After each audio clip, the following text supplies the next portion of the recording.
Hello dear student, मैं आपके अपने यूट्यूब चैनल पे स्वागत करता हूं। तो हम साइंस स्टार्ट कर रहे थे 10th क्लास की, और मैंने आपको एक वीडियो बना दिया था जिसमें हमने स्टार्ट किया था चैप्टर फर्स्ट ह्यूमन हेल्थ और फूड किया था, भोजन और मानव स्वास्थ्य स्टार्ट किया था। ये सेकंड वीडियो है, सेकंड क्लास है हमारी। इसमें हम पढ़ेंगे विटामिन के बारे में, जो हमने प्रकार देख लिए थे उसके और रासायनिक नाम देख लिए थे। अब हम बात करेंगे आगे उनसे कि जो जल में घुलनशील विटामिन थे वो बच रहे थे। जल में घुलनशील विटामिन, जल में घुलनशील विटामिन बच रहे थे। बाकी मैंने बता दिया जो वसा में घुलनशील विटामिन होते हैं ए डी ई के, उनके बारे में बता दिया था। क्वेश्चंस बता देता हूं मैं आपको कौन कौन सी क्वेश्चंस बनेंगे चैप्टर में से यहाँ तक के टॉपिक में। जो फर्स्ट वीडियो था उसके बारे में मैं थोड़ा रिकॉल कर देता हूँ आपको। जैसे मैंने बताया था आपको कि विटामिन ए, तो विटामिन जो ए है उसका रासायनिक नाम होता है रेटिनॉल। क्या होता है? रेटिनॉल, यही पूछा जाएगा, रासायनिक नाम रेटिनॉल। और प्रवाहित अंग हो गया आँख, और इसका जो इससे उत्पन्न बीमारी हो गई रतौंधी और वर्णांतरता। नेक्स्ट हम देखें तो विटामिन डी, इसका हो गया कैल्सीफेरोल। कैल्सीफेरोल हो गया। और यहाँ पर हम बात करेंगे तो हड्डी एक प्रभावित अंग होता है जो विटामिन डी की वजह से होता है। जो बीमारी है वो है रिकेट्स और ओस्टियोलोसिस, मतलब हड्डियों का कमजोर होना।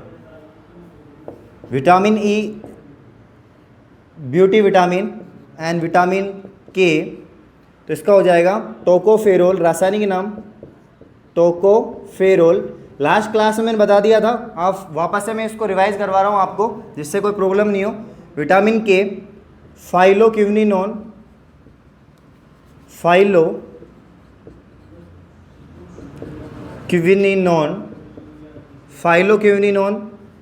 और अगर हम टोकोफेरोल की बात करें तो त्वचा संबंधी बीमारी होती है, त्वचा इसका अंग हो गया, प्रभावित अंग। तो त्वचा संबंधित स्किन रिलेटेड जो डिजीज है उसके बारे में बताएंगे हम। त्वचा संबंधी रोग। फाइलोक्विनिनोन की अगर हम बात करें तो हम यहाँ पर देखेंगे कि ये जो प्रभावित अंग है, जैसे रक्त का थक्का नहीं बनता, इसमें रक्त का थक्का नहीं बनता। तो ये मैंने रिवाइज करवाया है। जो मैंने विटामिन आपको वसा में घुलनशील जो विटामिन बताए थे उनको मैंने रिवाइज करवाया है। क्वेश्चन यहाँ से इस प्रकार से बनेंगे कि जैसे कि विटामिन ए है तो विटामिन ए का रासायनिक नाम रेटिनॉल, और प्रभावित अंग आंख, रतौंधी, वर्णांतरता, इसके उत्पन्न रोग हो गए। सेम ऐसे ही कैल्सीफेरोल विटामिन डी का है, टोकोफेरोल विटामिन ई का है, फाइलोक्विनिनोन विटामिन के का है। अंग, हड्डी, त्वचा हो गए, बीमारी इसका रिकेट्स, त्वचा संबंधित, और इसमें रक्त का थक्का नहीं बनता। तो ये आपको मैंने रिवाइज करवा दिया है कि जो वसा में घुलनशील विटामिन थे उनके बारे में। अब हम बात करेंगे जल में घुलनशील विटामिन, उनके रासायनिक नाम के बारे में और उनसे संबंधित रोग के बारे में हम बात करेंगे। तो अगर हम बात करें जल में घुलनशील विटामिन, तो मैंने एक ट्रिक बताई थी आपको कि विपिन ने क्रिकेट बॉल को पानी में गिरा दिया, मतलब सोलेबल इन वाटर विटामिन की अगर हम बात करें तो विटामिन बी और विटामिन सी और बी एक कॉम्प्लेक्स होता है, क्योंकि बी विटामिन के अंदर काफ़ी सारे भाग होते हैं इसके। विटामिन B1, B2, B3 कौन कौन से होते हैं? B1, B2, B3, B5, B6, B7, B9, B12। तो ये इसके क्या होते हैं? भाग होते हैं। विटामिन बी पूरा कॉम्प्लेक्स होता है क्योंकि इसके भाग होते हैं, इसके टाइप्स होते हैं। टाइप्स कौन कौन से होते हैं मैंने बता दिया, B1, B2, B3, B5, B6, B7, B9, B12। ये इसके क्या होते हैं? टाइप्स होते हैं। अगर हम बात करें B1 की, तो B1 का जो रासायनिक नाम होगा वो होगा थायमीन। क्या होगा? थायमीन। B2 की बात करें तो इसका जो रासायनिक नाम होगा वो होगा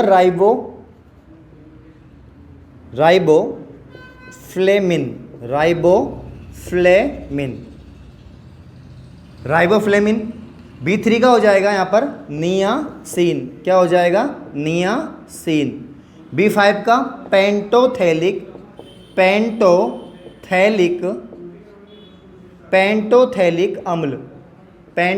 अम्ल।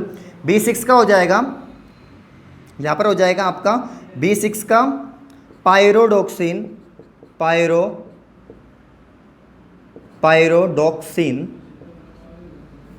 B7 का बायोटीन। B9 का फोलिक एसिड या फोलिक अम्ल बोल सकते हैं। और B12 का कोबालेमीन, क्योंकि इस विटामिन में कोबाल्ट तत्व पाया जाता है। कोबाल्ट CO जो तत्व होता है वो विटामिन B12 में पाया जाता है, इसलिए इसको कोबालेमीन या साइने कोबालेमीन इसको बोला जाता है। वापस से देख लिए, B1 का जो रासायनिक नाम है वो है थाइमीन, B2 का राइबोफ्लेविन, B3 का नियासिन, B5 का पेंटोथैलिक अम्ल, B6 का पायरोडोक्सिन, B7 का बायोटीन, B9 का फोलिक एसिड या फोलिक अम्ल और B12 का कोबालेमिन। आपके सिलेबस में ओनली 2 विटामिन है, एक तो विटामिन B1 और एक विटामिन B2। बाकी मैंने ये जो बताए हैं आपकी नॉलेज के लिए और आगे की जो आपकी क्लास है 11, 12 जो भी आप पढ़ोगे उन क्लासेस के लिए आपको हेल्पफुल रहे, इसलिए मैंने इनको थोड़ा डिटेल में बताया है कि B1 और B2 आपके सिलेबस में है, बाकी ये सारे नहीं है। B3, B5, B6 ये मैंने आपको बता दिए हैं। अब ये तो इनके रासायनिक नाम हो चुके हैं।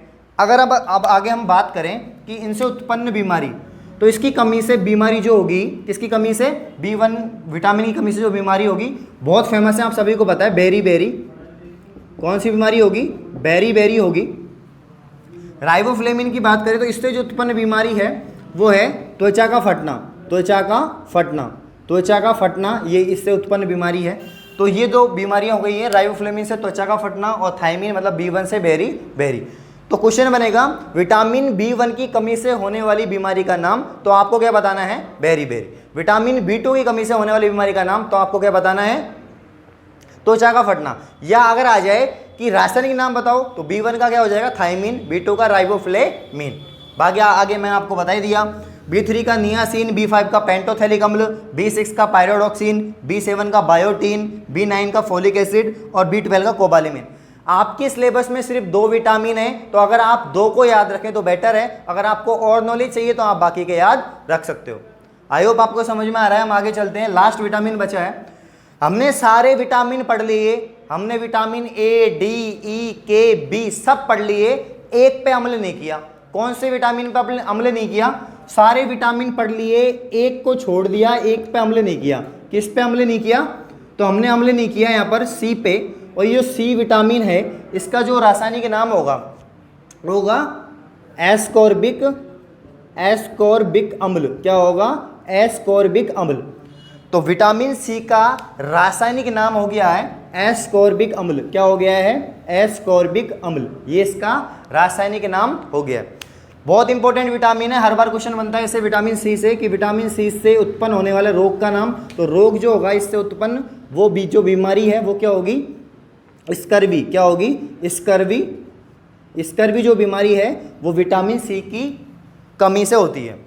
इसके अंदर त्वचा का फटना हो जाता है, रक्त निकलना लगता है त्वचा से फटने के बाद में, तो स्कर्वी ये बीमारी हो जाती है। मसूड़ों में खून निकलने लगते हैं, ये सब बीमारी इसमें से होती है। और इसका जो रासायनिक नाम हो गया वो क्या हो गया? एस्कॉर्बिक अम्ल।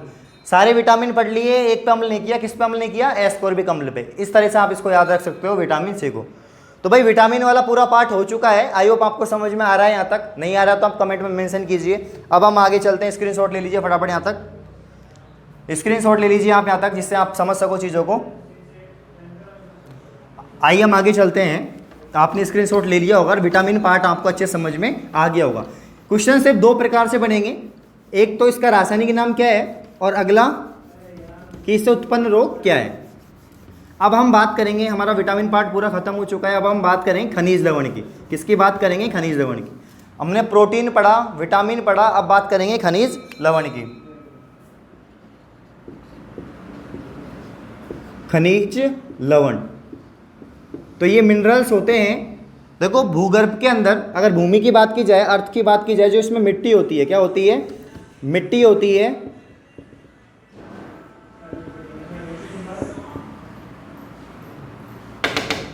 मिट्टी होती है और इस मिट्टी में क्या पाए जाते हैं? खनिज तत्व। खनिज तत्व, खनिज तत्व पाए जाते हैं। तो हम बात कर रहे थे खनिज लवण, जो हमारा टॉपिक है खनिज लवण की हम बात कर रहे थे। तो खनिज जो होता है वो भूगर्भ में पाया जाता है। जो मिट्टी है, तो मिट्टी में जैसे कोई मिनरल्स हैं, मिट्टी के अंदर कोई पोषक तत्व हो गए, पोषक तत्व पाए जाएंगे, क्योंकि कुछ जो खनिज होते हैं जो मिट्टी में होते हैं या पेड़ पौधों के द्वारा हमें मिलते हैं या चट्टानों में या किसी प्रकार से जो मिनरल्स पाए जाते हैं, जो खनिज पाए जाते हैं, वो भी बहुत आवश्यक होते हैं, हम जो हमारे भोजन में भी उपस्थित होते हैं। आप एक नॉर्मल सा लीजिए, एक उदाहरण लीजिए आप, हम एक एग्जाम्पल लेंगे तो हम देखेंगे कि जैसे एक कोई पेड़ है, ये आपका कोई पेड़ है और ये जो पेड़ है ये मिट्टी में से उगा हुआ है, मिट्टी से उगा हुआ है, मिट्टी से ही ये हुआ है। तो मिट्टी के अंदर क्या होगा? पानी होगा, हम पानी डालेंगे, पौधे में पानी डालेंगे और मिट्टी होगी। तो मिट्टी के अंदर कुछ पोषक तत्व होंगे जो इस पेड़ को पोषण देंगे। जिस प्रकार से हम खाना खाते हैं और हमें खाने में जैसे चावल, रोटी, दाल जो भी हम खाते हैं वो हमें पोषक तत्व उपलब्ध करवाते हैं, उसी प्रकार से एक पेड़ को, एक पौधे को, ये जो जड़ है इनमें हम पानी डाल रहे हैं, मिट्टी में ये गड़े हुए हैं, तो यहाँ से कुछ पोषक तत्व मिलके ये फल फूल जाते हैं। तो मिनरल्स जो होते हैं, जो पोषक तत्व होते हैं, उनको जैसे हम बात करें कैल्शियम, मैग्नीशियम, फास्फोरस, या फिर हम बात करें आपके यहाँ पर आयरन जो होता है आपका, आयरन, फेरस, तो ये सब क्या होते हैं? पोटेशियम, ये सब क्या होते हैं? ये सब खनिज लवण होते हैं। क्या होते हैं? खनिज लवण। तो मैं एक एक खनिज लवण को आपको डीपली समझाऊंगा। आई होप आपको समझ में आ रहा है यहाँ तक। तो हम आगे देखते हैं। अब हम बात करेंगे खनिज लवण की। किसकी बात करेंगे? खनिज लवण की। तो खनिज लवण मैं एक एक लूँगा यहाँ पर। जैसे मैंने लिया कैल्शियम, मैंने लिया यहाँ पर आयरन, फेरस इसको बोलते हैं आयरन, फास्फोरस लिया मैंने, पोटेशियम लिया, सोडियम लिया, और एक ले लो आप यहाँ पर, जैसे हम ले लेंगे ये पोटेशियम हो गया, ये यहाँ पर calcium, ferrous, phosphorus, potassium, iodine ले लो। क्या ले लो? आयोडीन और सोडियम ले लो। कैल्शियम की अगर बात की जाए तो इसको हम बोलेंगे ये तत्व, ये इसका प्रतीक हो गया कैल्शियम का। आप सब 10th क्लास में आ चुके हो, आप 9th क्लास में आपने पढ़ा होगा कि किस एलिमेंट का क्या तत्व होगा और उसका क्या सिंबल होगा। तो इसको सिंबल इसका ये हो गया, इसका नाम हो गया कैल्शियम। क्या हो गया? कैल्शियम हो गया है, कैल्शियम। इसका हो गया आयरन, आयरन हो गया है। इसका हो गया है फास्फोरस, हो गया है फास्फोरस, हो गया है फास्फोरस। पोटेशियम, पोटेशियम, पोटेशियम हो गया है। इसका आयोडीन हो गया है, आयोडीन हो गया है, आयोडीन। इसका हो गया सोडियम, हो गया है। क्या हो गया है? सोडियम हो गया है, सोडियम। तो calcium, iron, phosphorus, potassium, iodine, sodium. Calcium की अगर हम बात करें, किसकी बात करें? कैल्शियम की अगर हम बात करें तो हम देखेंगे कैल्शियम, मैंने आपको बताया था कि जो हड्डी होती है वो कैल्शियम से मिलकर बनी होती है। तो जो कैल्शियम है वो किस पोषक तत्व, मतलब वो जो कैल्शियम पोषक तत्व है वो किन से प्राप्त होगा? तो किसी पौधे से प्राप्त होगा या किसी पदार्थ से प्राप्त होगा। तो मैं बता देता हूँ, जो कैल्शियम है वो दूध, अंडे, पनीर, मांस या सेब, जो आपका एप्पल होता है उससे। तो जो सफ़ेद चीज़ होती हैं, सफ़ेद पदार्थ जो होते हैं, उनसे क्या प्राप्त होता है? कैल्शियम। कौन कौन से? दूध, अंडे, पनीर, मांस, सेब। दूध में सर्वाधिक कैल्शियम होता है, आप सभी को पता है, इसीलिए बोलते हैं दूध पीना चाहिए। दूध में क्या होता है? कैल्शियम। अब अगर कैल्शियम की कमी हो तो कौन सी बीमारी होगी? तो मैंने आपको बताया था कि हड्डियों से संबंधित बीमारी सब कैल्शियम की कमी से होती है। मैंने आपको बता ही दिया था, रिकेट्स, ओस्टियोलोसिस। तो ये जो संबंधित बीमारी हैं ये किससे होती हैं? ये होती हैं कैल्शियम की कमी से। आयरन की बात की जाए, अगर हम आयरन की बात करें तो आयरन किस में पाया जाता है? रक्त में। आपको पता होगा रक्त को हम क्या बोलते हैं? लोहा बोलते हैं। लोहा इसलिए बोलते हैं क्योंकि उसमें क्या पाया जाता है? आयरन पाया जाता है। रक्त को कुछ लोग देसी भाषा में लोहा बोलते हैं, क्योंकि लोहा मतलब होता है आयरन। आयरन मतलब आयरन जो एक पदार्थ है, या हम बोल सकते हैं एक धातु है।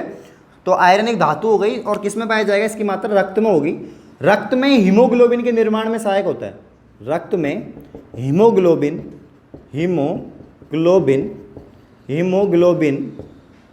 के निर्माण में सहायक, हीमोग्लोबिन के निर्माण में सहायक। जो आयरन है वो रक्त में हीमोग्लोबिन के निर्माण में सहायक हो। फास्फोरस की अगर बात की जाए तो फास्फोरस ये भी एक खनिज लवण है और ये क्या करता है, ये शरीर में इसकी हम बात करें तो शरीर में जैसे संकुचन, शीतलन के क्रिया प्रतिक्रियाओं को नियंत्रित करता है। और सेम अगर हम यहाँ पर आयोडीन को देखें पहले, तो आयोडीन की अगर हम बात करें तो आयोडीन आप सभी को पता है, आयोडीन नमक के अंदर पाया जाता है। नमक भी एक सफ़ेद पदार्थ ही है और आयोडीन की कमी से क्या होता है, गलगंड और घेंगा रोग। तो ये भी एक क्या है, खनिज तत्व है। गलगंड व घेंगा रोग किससे होता है, आयोडीन की कमी से होता है। और आयोडीन किस में मिलता है, क्या स्रोत हो सकता है इसका, नमक या मछली, नमक या मछली से क्या प्राप्त हो सकता है, हमें आयोडीन प्राप्त हो सकता है। गलगंड व घेंगा रोग नमक में मछली से इसके स्रोत हैं। वापस से रिवाइज करवाऊं, आपको आराम से समझ में आ जाएगा। देखो फटाफट से, कैल्शियम जो खनिज लवण है, इस दूध, अंडे, पनीर के इसके स्रोत है। बीमारी हो जाती है रिकेट्स। आयरन की बात करें, रक्त में हीमोग्लोबिन के निर्माण में सहायक होता है। और आयरन किससे प्राप्त होता है, तो आयरन भी वही दूध, सेब, जितने भी फल फ्रूट्स होते हैं उन सबसे आयरन प्राप्त हो सकता है। हरी सब्जियां जो होती हैं, जैसे पालक, इन सबसे आयरन प्राप्त होता है। मछली। फास्फोरस की बात की जाए, शरीर में संकुचन व शीतलन नियंत्रण का कार्य करता है। पोटेशियम और सोडियम, ये दोनों पंप का निर्माण करते हैं। और ये दोनों शरीर के जो तंत्रिका तंत्र होते हैं, तंत्रिका तंत्र जो होता है, जो शरीर में पाया जाता है, ऐसी कोशिका जो सबसे लंबी होती है और पूरे शरीर में पाई जाती है, वो होती है तंत्रिका कोशिका। तो तंत्रिका कोशिका के समन्वय और नियंत्रण का कार्य करता है सोडियम और पोटेशियम। तो ये सोडियम पोटेशियम का काम वो करते हैं। आयोडीन का मैंने बता ही दिया। आयोडीन जो होता है वो नमक में पाया जाता है। और नमक भी क्या है, कहाँ से मिलता है भाई, पानी से तो बनना है, तो वो क्या हो गया, लवण हो गया, खनिज लवण। और खनिज लवण हो गया, मछली में भी ये स्रोत हो सकता है। तो इससे अगर इसकी कमी हो, आयोडीन की कमी हो, तो कौन सा रोग होगा, गलगंड व घेंगा रोग हो जाएगा। आयोडीन की कमी से कौन सा रोग होगा, गलगंड और घेंगा रोग। तो अब जितने भी इंपॉर्टेंट पोषक तत्व हैं आपके सिलेबस के अकॉर्डिंग हमने पढ़ लिए हैं। हमने प्रोटीन पढ़ लिया, हमने विटामिन पढ़ लिया और खनिज लवण भी अंततः हमने पढ़ लिया। अब हम बात करेंगे जल की। किसकी बात करेंगे, जल की, कि जल की कमी से होने वाली बीमारी। और जल है क्या, सॉरी ये स्क्रीनशॉट ले लो, ये फटाफट से स्क्रीनशॉट ले लीजिए आप। ये मैंने मिटा दिया, इसको यहाँ पर देख लेना कि यहाँ पर कैल्शियम लिखा था मैंने, तो आप फटाफट से स्क्रीनशॉट ले लो इसका एक बार। हाँ, हम आगे बढ़ते हैं। तो अभी आपने देखा किसके बारे में, खनिज लवण के बारे में।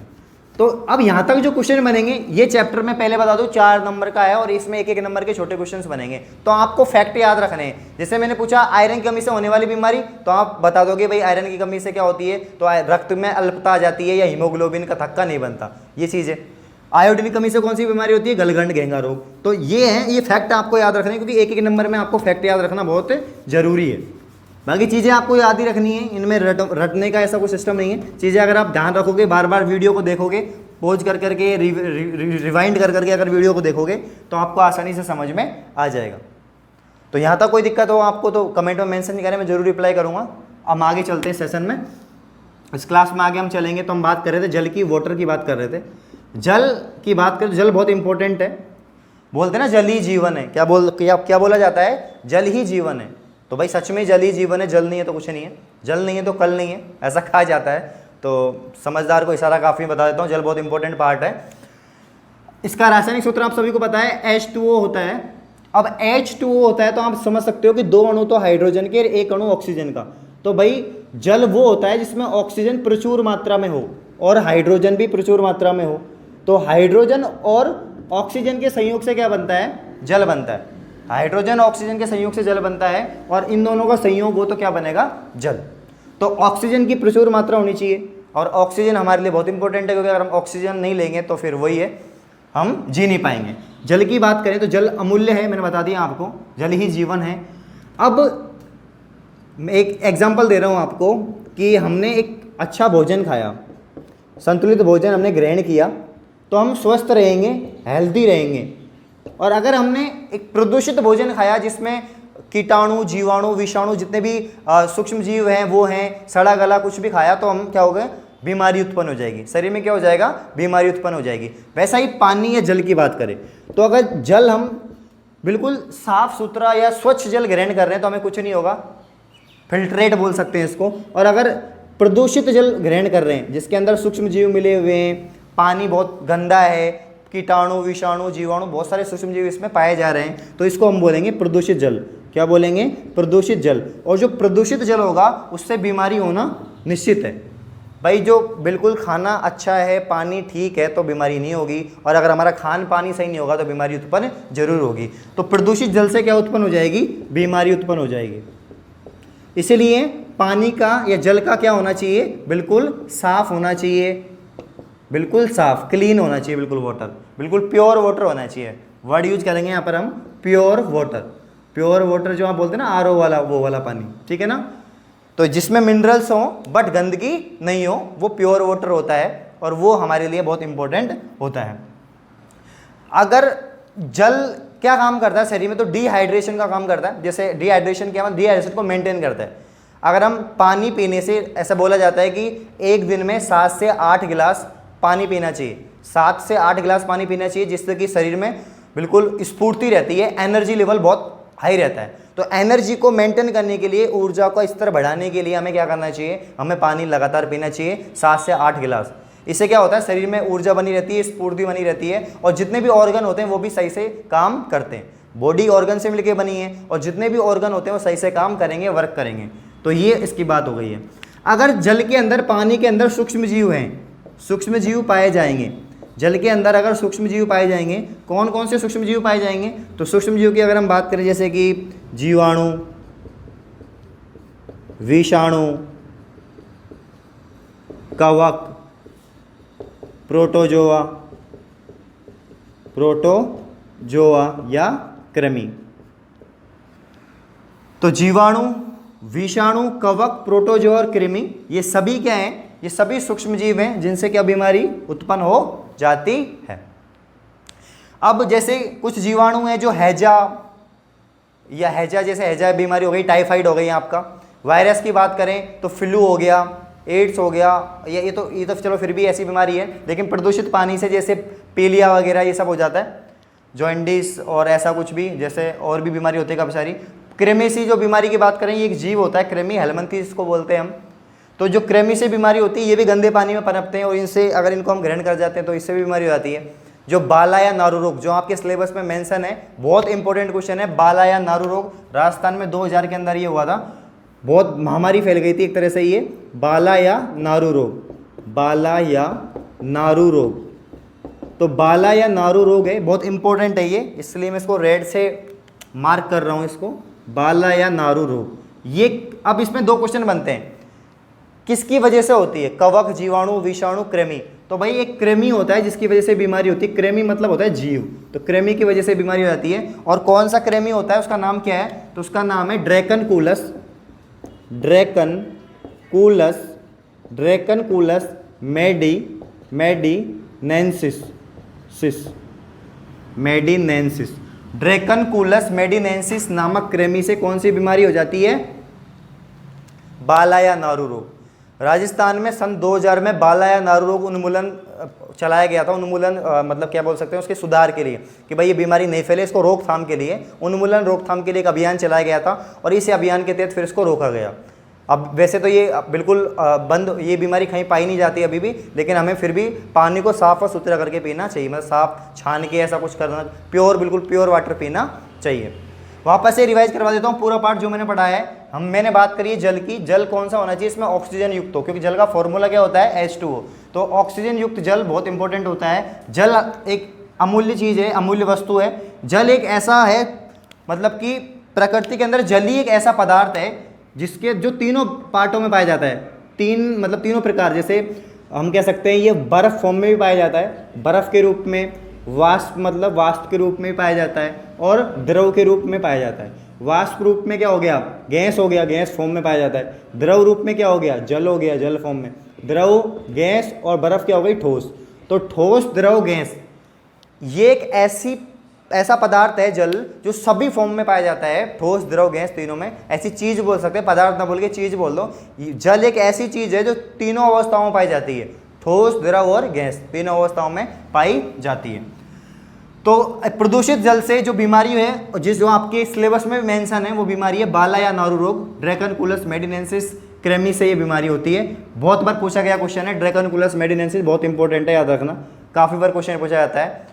तो बाला या नारू रोग सन 2000 में हुआ था, राजस्थान के अंदर फैली थी बीमारी, प्रदूषित जल से होती है। किस क्रेमी की वजह से होती है? क्रेमी का नाम है ड्रैकनकुलस मेडिनेंसिस।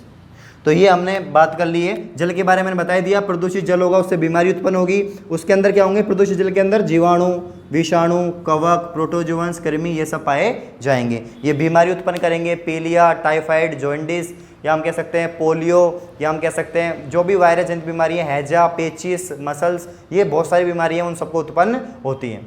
तो हमें भोजन बिल्कुल स्वच्छ भोजन खाना चाहिए, जिसके अंदर सारे पोषक तत्व, न्यूट्रिएंट हो, तो कोई बीमारी नहीं होगी। वैसे ही हमें पानी भी बिल्कुल स्वच्छ साफ सुथरा पीना चाहिए, जिससे कोई बीमारी उत्पन्न नहीं हो।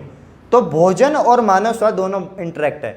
आगे आने वाली वीडियो में हम बात करेंगे। यहाँ तक आई होप आपको समझ में आया हो। फटाफट से स्क्रीनशॉट ले लीजिए। स्क्रीनशॉट आपने ले लिया तो अब यहाँ पर हम बात करेंगे, नेक्स्ट वीडियो में। ये क्लास कंप्लीट हो चुकी है। कोई भी आपका क्वेश्चन हो कमेंट में मेंशन कीजिए, मैं ज़रूर रिप्लाई करूँगा आपका। और मुझे पता है कि आपको समझ में आ रहा होगा, बट नहीं भी आए तो आप पूछ सकते हो। नेक्स्ट वीडियो में आपको बताऊंगा कि ओबेसिटी क्या होती है, मोटापा। उसके बाद मैं आपको बात करूंगा कि जितने भी ये ड्रग्स हैं, मतलब नशीले पदार्थ, उनके बारे में बताऊंगा। और साथ ही मैं आपको बताऊंगा रक्तदाब या ब्लड प्रेशर के बारे में। धन्यवाद।